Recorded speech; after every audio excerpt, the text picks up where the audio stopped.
OKRs, or objectives and key results, are a fabulous way to connect the company's vision with the tangible things you need to do to make that vision closer to a reality. They were popularized by a chap called Andy Grove at Intel and another chap called John Doerr, who brought OKRs to Google. There's a fantastic book that if you want to look at OKRs in more detail, John actually wrote, called Measure What Matters, and one of the Google founders has written the foreword, which shows how important they thought this methodology was for creating this search industry titan that we all use today.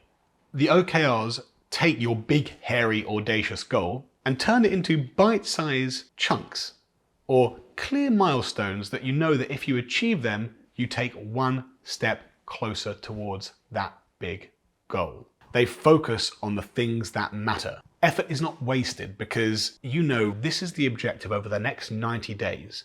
So our focus needs to be on this, because if that comes true, we're going to get one step closer to our strategic goals.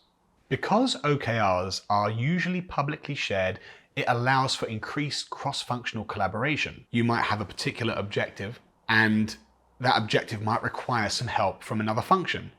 And by telling the company what your objective is, the rest of the company can opine and say, oh, do you know what? I think you might need us for that. But actually, we don't have much time in this quarter because of our objectives. And so you can figure out if there's going to be any roadblocks and any interdepartmental friction and solve that before this 90-day cycle starts. It helps everyone speak the same language. Everything we do in these next 90 days are to make these key results occur.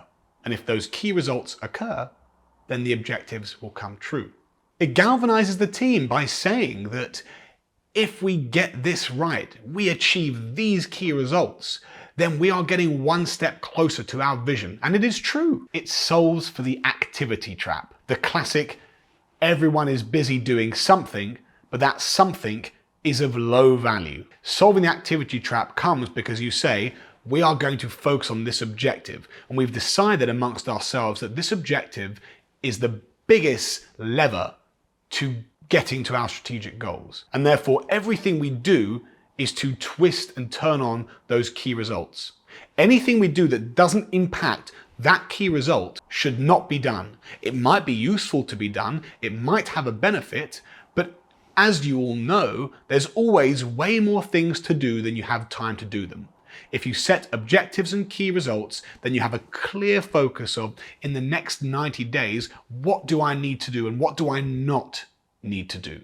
They make people happy. Transparency is something that most people in most companies want more of.